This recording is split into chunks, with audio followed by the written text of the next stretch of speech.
From advertising to software as a service to data. Across all of our programs and clients, we've seen a 55 to 65% open rate. Getting brands authentically integrated into content performs better than TV advertising. Typical lifespan of an article is about 24 to 36 hours. If we're reaching out to the right person with the right message and a clear call to action, then it's just a matter of timing.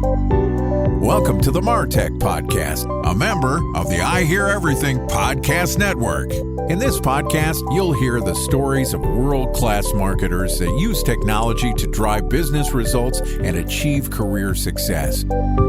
Here's the host of the MarTech Podcast, Benjamin Shapiro.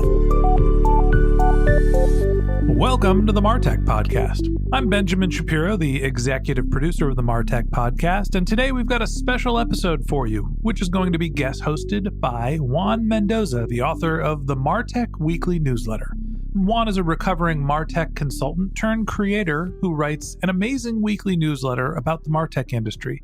And I'm thrilled to invite him and some of his friends to take the mic and share their knowledge with you, our loyal MarTech Podcast listeners. All right, here's a special episode of the MarTech Podcast, guest hosted by Juan Mendoza, the author of the MarTech Weekly Newsletter. Hello, and welcome back, MarTechers. My name is Juan Mendoza from the MarTech Weekly Newsletter.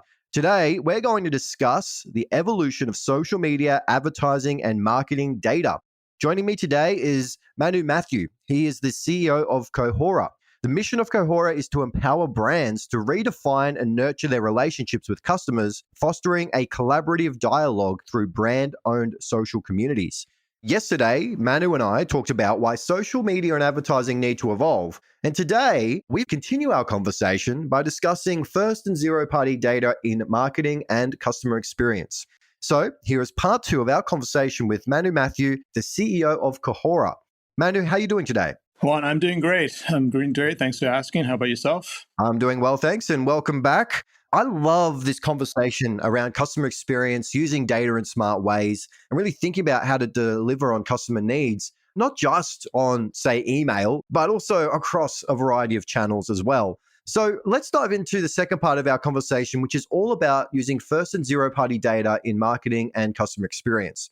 Can you give us a bit of an introduction? Maybe talk us through what is from 0 to 3, so 0, first, second, and third.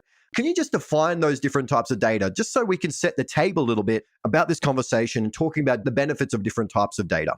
Sure thing. So zero-party data is sort of a newer part of data collection. I think most folks understand first-party data because it's been around for a long time, partially because it came about through e-commerce and transaction-oriented data sets. So first-party data really describes me as a customer, my interaction with a website or a physical store, my subscription status, perhaps my household income and things like that, if I've bumped it up against a credit source of sorts. So really very what I call ones and zeros about me, the customer. Whereas zero-party data is a little bit more dynamic in nature and I think reflects where we are as marketers today, because the customer truly is in control of how they want to engage with a brand and when and why and so forth. So zero-party data is sort of willingly provided data by the customer that reflects preference, interest, choices, and it's usually gathered through a sort of a sequence of events over time, through what we call purposeful engagement, so to speak. But the tough part about zero-party data is if, as a brand, I don't have a relationship with the customer, it's tough to get that initial trust built and ultimately for me to provide that level of data. But essentially, zero parties, customer provided, and first parties collect the data.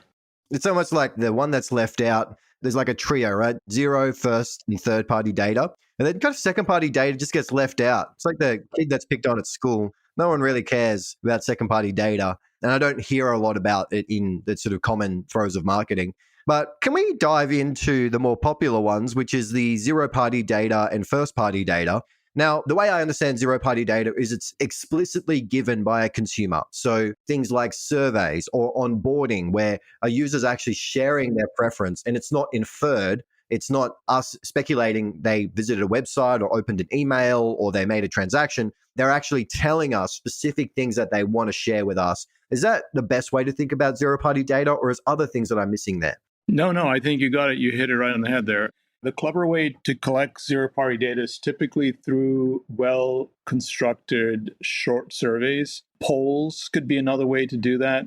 Games have an interesting propagation there. In our stack, we allow the brand to actually create different games that enable the consumer to engage and probably quiz you on how much they know about your brand, right? So things like that. And then there's the other part, which is product reviews. Now, product reviews have been around for a bit. There's syndicated data, which means I'm just collecting aggregated information from different sites. But product reviews that I submit for something that I purchased, there's an opportunity for me to provide a lot more context and information about my satisfaction levels and things like that.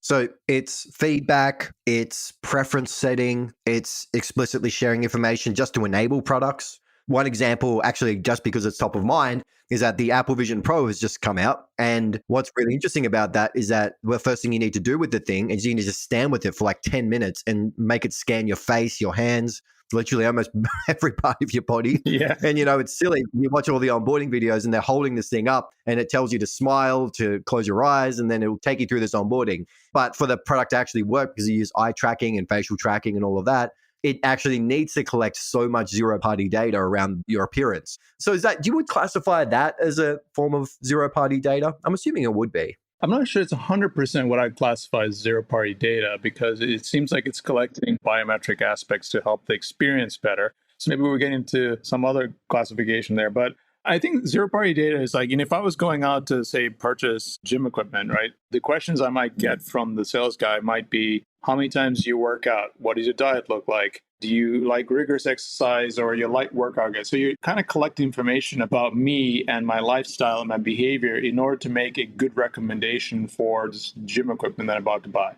And I'm willingly telling you that information because I want to walk out of the store with the best product that's going to fit my needs for, so I'm buying a treadmill or a Stairmaster or a rowing machine. All of them will give me a great workout, but I might have a bad back. So rowing machine may not be the best choices. So those kind of supply data allow you, in this case, the salesperson, to make a better recommendation on which product might fit my need at that point. But that's because I'm willingly telling you where I am in my journey.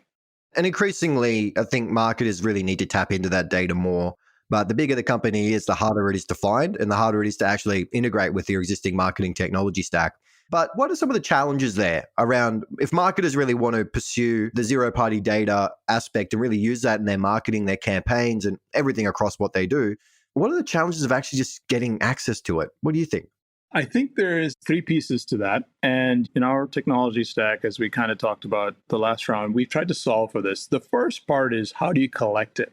So the collection part of the equation, you mentioned a couple of avenues to do that. Surveys tend to be commonplace for that. But you have surveys, you have polls, you have quizzes, you have games, you have product reviews. In today's world, sometimes those elements can be provided by different vendors, right? The collection part is easy because there are vendors out there that do it. But the second part, so let's hypothetically say I pick 4 different vendors to solve 4 different things: surveys, polls, games, and product reviews.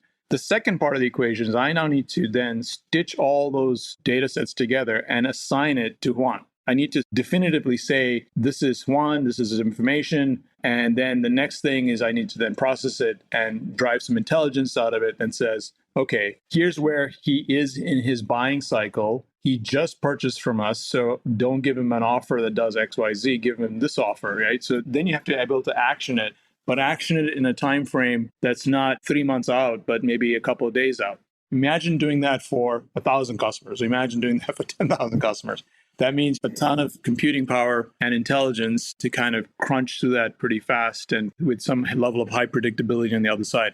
So collect, assign it to the right individual, process it, extract the intelligence or recommendation, and then execute the recommendation through the appropriate channel. That's like the holy grail sometimes. So we've tried to simplify all of that quite a bit because we essentially are, from the get-go, having that level of conversation with you because I know you just made a purchase. So everything about what I'm going to collect from you, whether it be a product review, whether it be a survey, whether it be a poll, follows you in your customer journey, not sort of intrusively, but at the appropriate times. When you submit it, I now know how to process it. And even if you and I were in the same persona group, for example, we may end up in 2 different dynamic segments just based on where we are in our customer journeys. And that's an important part to take into consideration because that influences the offer and incentive that might drive you to convert, but might drive me to engage and not convert.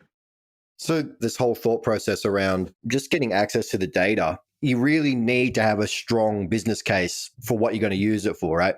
But I often find that marketers are in a chicken egg situation where they need to bring the data in, they need to integrate it with their tools, they need to experiment a little bit so they can really understand what kind of business value is there. But often, most of the time, the business won't actually provide that access without some strong justification. So do you have any thoughts on navigating that, like the exploration discovery part of I'm using first-party data, but then also actually having to communicate to the business what value you can get out of it?